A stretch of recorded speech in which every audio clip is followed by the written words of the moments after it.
Thank you. Thank you, Virginia Beach and Norfolk. And let me start off by thanking Herb Jones. For too long, we have taken veterans in this country for granted.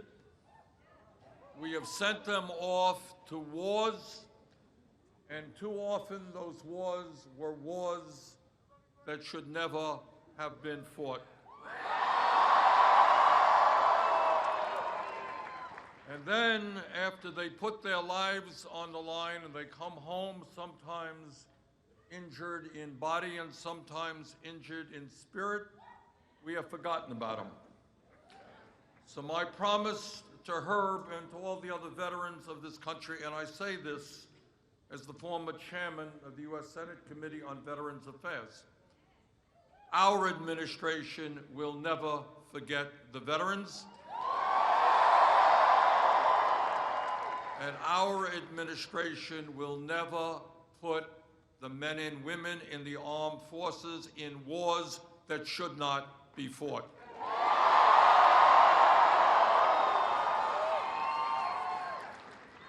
We are here tonight because we are determined that Donald Trump will be a one-term president.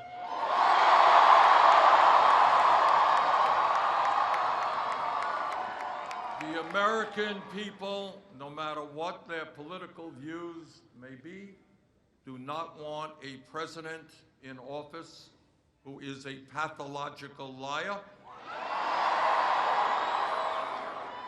who is running a corrupt administration, who apparently has never read the Constitution of the United States, and who every day, through his attacks on the media, on the judiciary, on Congress, is undermining American democracy. Veterans like Herb and millions of others have put their lives on the line to defend our democracy and our Constitution, and Donald Trump will not undermine American democracy.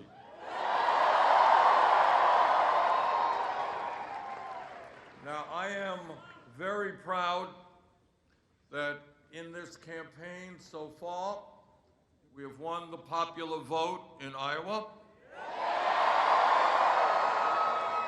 We have won the New Hampshire primary. We have won the Nevada caucus. But you cannot win them all. A lot of states out there, and tonight we did not win in South Carolina. And that will not be the only defeat. There are a lot of states in this country, nobody wins them all. I want to congratulate Joe Biden on his victory tonight. And now we enter Super Tuesday in Virginia.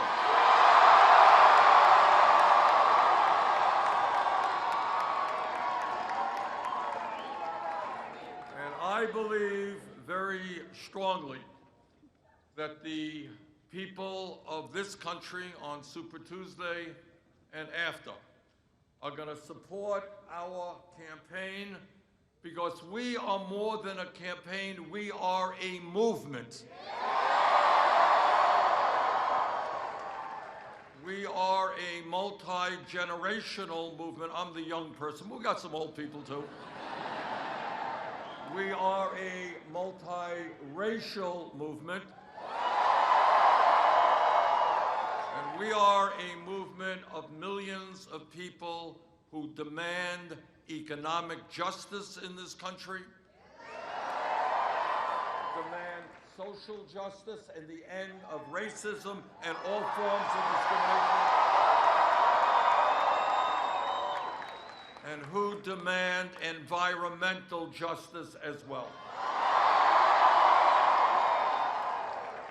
We are a movement of millions of people who are sick and tired of the grotesque level of income and wealth inequality in America. We are tired of a handful of billionaires controlling the economic and political life of this nation. And we will create an economy and a government that work for all of us, not just the 1%. And that is what this campaign is about. This campaign understands that in order to defeat Donald Trump, and we have to be very clear about it, can't mince words about it. In order to defeat Trump, we are going to need the largest voter turnout in the history of this country. And in my view, old-fashioned politics, the same old type of politics that doesn't excite anybody, that doesn't energize anybody, that is not going to be the campaign that beats Trump. In order to beat Trump, what we are going to have to do is speak to millions of working class people who today are working 2 or 3 jobs. They're worried about their kids, they're worried about their retirement, they can't afford health care, and they are saying, who cares about me? Who is worried about me? I've seen candidates run to billionaires' homes to raise money. Is anybody worrying about me and my kids? And our job together is to reach out to those working people and say, you know what, we do care about you. Join us, come on into our movement.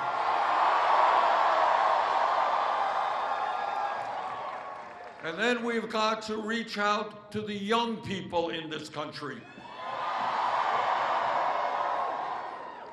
The young people in America today, and I'm proud to say this, they are the most progressive generation of young people in the history of this country. This is a generation that is strongly anti-racist, anti-sexist, anti-homophobia, anti-religious bigotry. This is a generation that believes in the need to deal with the crisis of climate change. But this is also a generation that does not vote in the numbers that they need to vote. So our job, if we are going to beat Trump, is to say to those millions of young people, if you can't afford to go to college or you're leaving school deeply in debt, join us. If you are worried about the future of this planet and climate change, join us. If you are earning less money, as the younger generation is, than your parents, and you think you are entitled to a decent standard of living, join us. If you're sick and tired of trying to pay off your student debt, join us. So our job is to grow the voter turnout in America. I can't do it alone. I need every one of you to reach out to your friends. And when your friends moan and groan about this and they moan and groan about that, tell them complaining is not good enough. They've got to get into the political process, stand up and fight for justice. Now, in case you haven't noticed, the political and economic establishment of this country, they're getting very nervous about our campaign. Just read an article the other day that the lobbyists for the military-industrial complex, they're very worried. They're worried that we may not continue spending more money on the military than the next 11 countries combined. They are worried that we're not going to allow military contractors to give us massive cost overruns. And they're very worried that we are not going to be involved in endless wars. And they are right to be worried. And it turns out the folks on Wall Street are getting worried as well. And they're worried that we're going to break up these very large banks that got us into an economic crisis 12 years ago. You know what? They should be worried. And the drug companies, man, they are really worried. Because we are catching on to the reality that they are ripping off the American people in an unseemly way. That in some cases they are charging us 10 times more for the same exact drugs that they sell in other countries. And the insurance companies are getting just a little bit nervous because we are going to end the absurdity of the United States being the only major country on earth not to guarantee health care to all people as a human right. Now, what the establishment is saying, what the lobbyists are saying and the political pundits are saying, everybody's saying, so Bernie Sanders can't beat Trump. Well, to those folks, I would suggest take a look at the last 70 national polls. Because we beat Trump 65 out of those 70 polls. Take a look at recent polls in Michigan, Pennsylvania, Wisconsin, and other battleground states. We beat Trump. And we're going to beat Trump here in Virginia as well.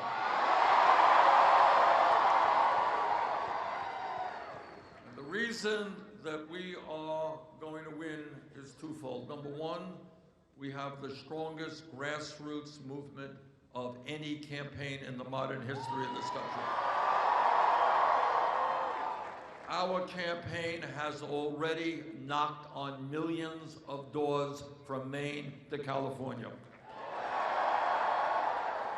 And second of all,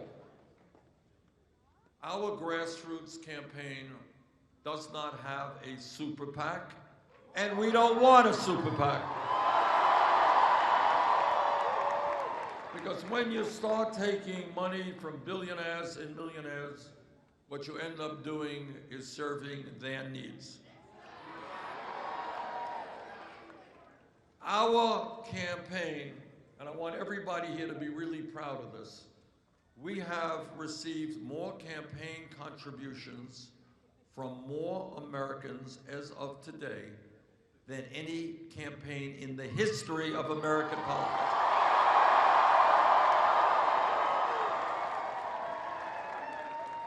Our campaign receives its funding from the working class and middle class of this country. And we are proud to say, and I say this as a son of the American working class, this is a campaign of the working class, by the working class, and for the working class.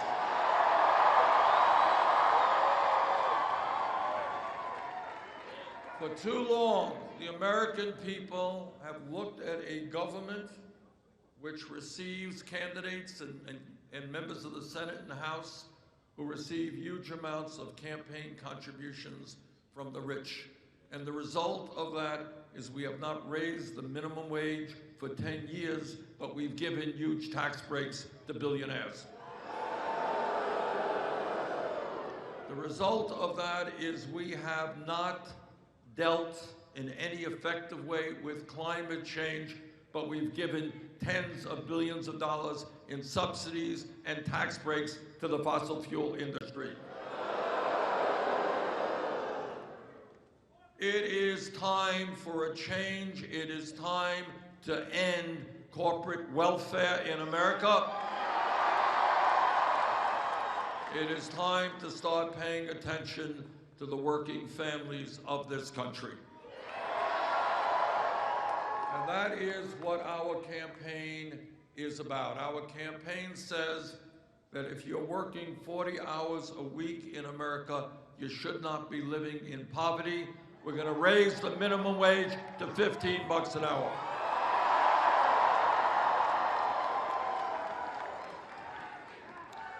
Our campaign says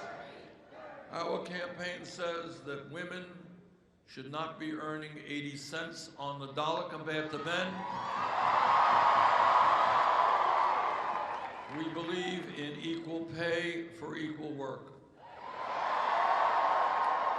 And our campaign believes that at a time when millions of workers want to join unions, we should make it easier, not harder, for those workers to join unions. And our campaign believes that in the wealthiest country in the history of the world, our infrastructure should not be crumbling. People are entitled to good roads, good public transportation, a first-class rail system, and at a time when 500,000 people are homeless tonight, we can build 10 million units of low-income and affordable housing. What our campaign is about is asking people to think outside of the box and to ask questions that are not asked on television or in Congress. Questions like everybody here knows that education is so very important to all of us, to our place in the world, and to our ability to make it into the middle class. And yet, in the wealthiest country on earth, we have an educational system that is failing working families from coast to coast. And that is why we believe in universal, high-quality, affordable child care.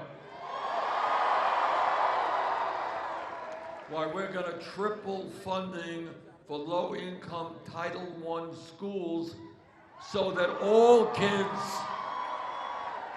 kids, regardless of the zip code in which they live, get a quality education. And because we believe in education, we believe in teachers. Which is why we're going to fight to make sure that no teacher in America earns less than $60,000 a year.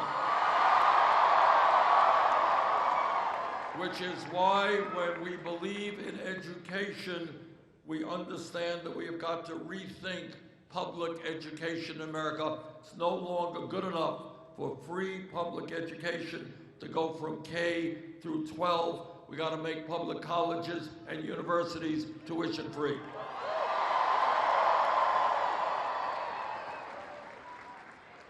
And when we think outside of the box, we ask some questions. We say, how come 12 years ago Congress was able to bail out the crooks on Wall Street who nearly destroyed our economy? How come at a time of massive income and wealth inequality, 2 years ago, Trump and his friends gave $1 trillion in tax breaks to the top 1% and large corporations like Amazon, which last year didn't pay a nickel in federal income tax? So it seems to me that if we can give tax breaks to billionaires and large corporations, you know what else we can do? We can cancel all student debt in America.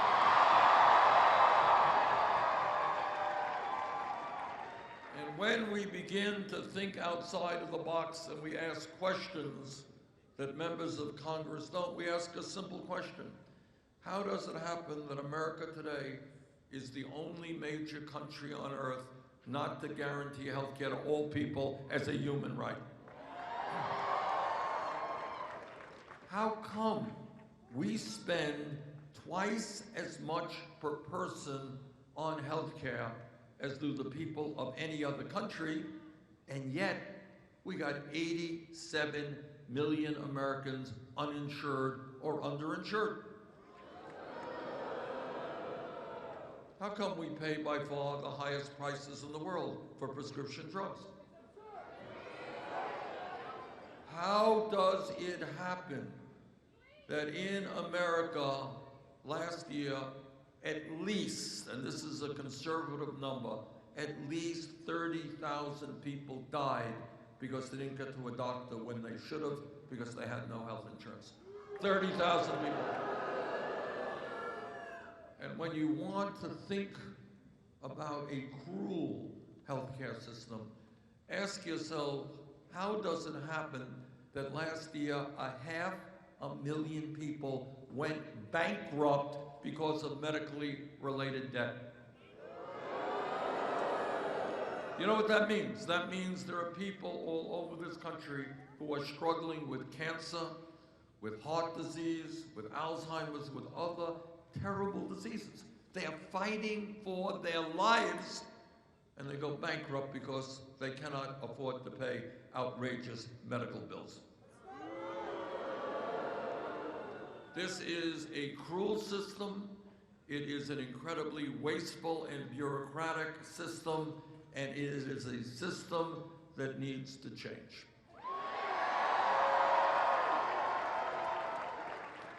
Well over 100 years ago, when Teddy Roosevelt was President of the United States, all the way up to Barack Obama, presidents have talked about the need for universal health care.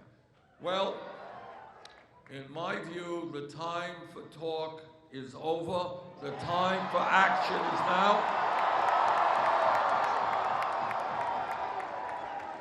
Let us stand together and tell the drug companies and the insurance companies that we will not tolerate them making $100 billion in profits when so many are uninsured and underinsured. Whether they like it or not, we will move to a Medicare for all single-payer program.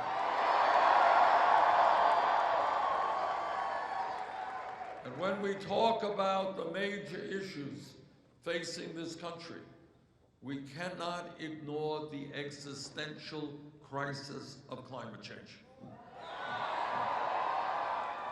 Now, I wish I could tell you, don't worry about it, we'll build a few more solar panels here and a few more wind turbines there, but that would not be honest. What the scientists are now telling us is that the climate change crisis is much worse than they had previously anticipated. Polar ice caps are melting at a faster rate. Oceans are warming at a faster rate. Seas are rising at a faster rate. We are seeing more drought, more extreme weather disturbances. And what the United Nations is telling us is that if we don't get our act together by the end of the century, there will be hundreds of millions of climate refugees. People no longer able to stay in their communities because there's no water to drink, no land to grow their crops. Now is the time to tell the fossil fuel industry that their short-term profits are not more important than the future of this planet.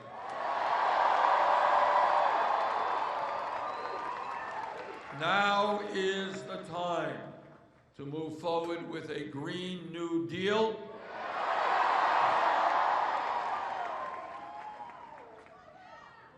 A Green New Deal that will create up to 20 million good-paying jobs as we transform our energy system away from fossil fuel to energy efficiency and sustainable energy.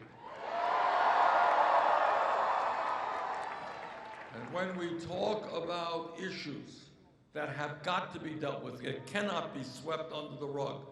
We have got to acknowledge that today we have a broken and racist criminal justice system. This is America. We should not have more people in jail than any other country on earth, including China. What we will do together is invest heavily in job training and education for our young people, not more jails and incarceration. It costs less money to send a young person to the University of Virginia than to put them in jail. Let's send them to the University of Virginia. Together, we're going to end private prisons and detention centers. Because we don't believe that corporations should make profits locking up fellow Americans. And I'll tell you what else we're going to do. We're going to end the so-called war on drugs.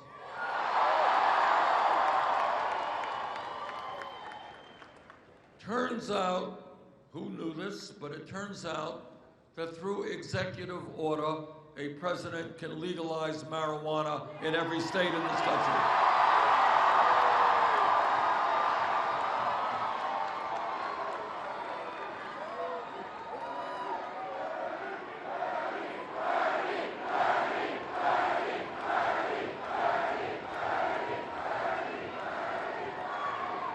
But in addition to making marijuana legal in all the states, what we have got to do is expunge the records of those arrested for marijuana.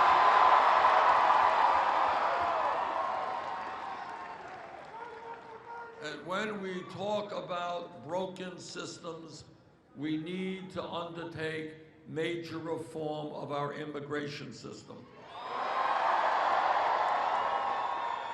On day one, we will restore the legal status of the 1.8 million young people eligible for DACA. Under our administration, federal agents will never go about snatching babies from the arms of their mothers. And our administration will put together bipartisan legislation for comprehensive immigration reform and a path towards citizenship. And when we talk about the issues that the American people are thinking about, there is horror all over this country about the level of gun violence that we see. So let me simply say this to you. We will bring about the most far-reaching gun safety legislation in the history of this country. Trump and the Republican leadership are intimidated by the NRA. Our administration will not be intimidated by the NRA. We will bring about universal background checks. We will end the gun show loophole. We will do something that should have been done a long time ago, ban the sale and distribution of assault weapons in this country. Now, as a United States Senator, I have occasion to listen to a lot of speeches on the floor of the Senate from my right-wing Republican colleagues. And their mantra is that they believe in small government and getting the government off the backs of the American people. That's what they say. Well, I say to those hypocrites that if you believe in getting the government off the backs of the American people, understand that it is women who have a right to control their own bodies.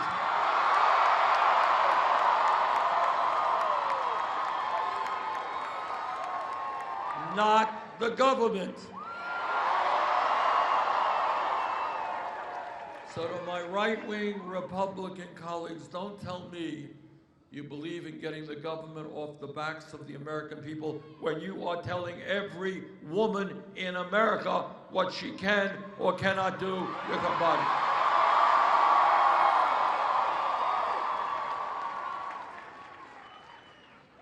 On Tuesday, here in Virginia and across this country, there are going to be enormously important primary elections.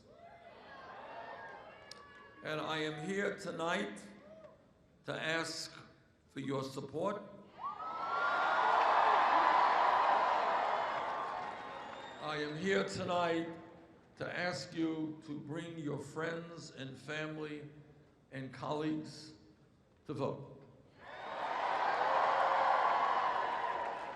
We have got to change the political culture and mindset in this nation. We cannot continue to have the lowest voter turnout of almost any major country on earth. We need to have the highest voter turnout. We cannot sit back and complain. We have got to get active and vote. Now, if we can win here in Virginia, and with your help, I think we can, we stand a great chance to win the Democratic nomination. And if we win the Democratic nomination, we sure as heck, we're gonna beat Donald Trump and beat him badly.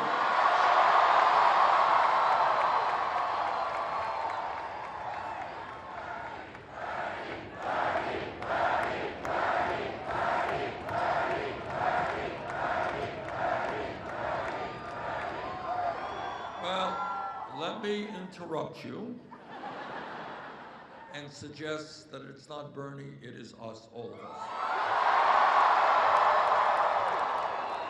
Because as you know, what this campaign is about is us, not me. Because we are trying to change a nation so that all of us understand we are in it together. Every family in America, trust me, has its problems. And it is important that my family be there for your family be there for my family. We are in it together. We cannot turn our backs when other people are in pain. But us, not me, means something else. It means that we understand that no president alone can do what has to be done.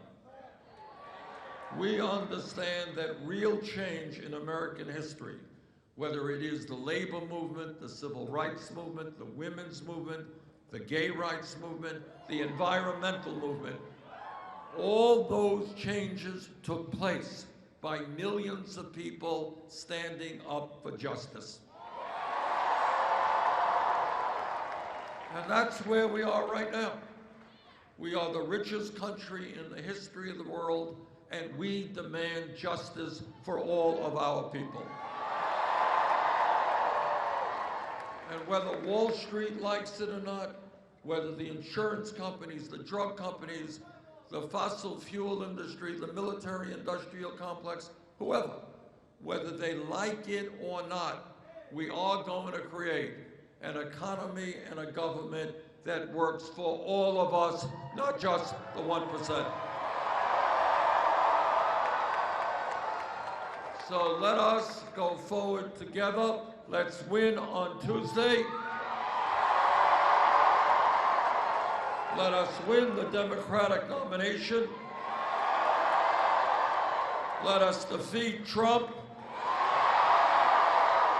Let us transform this country. Thank you all very much.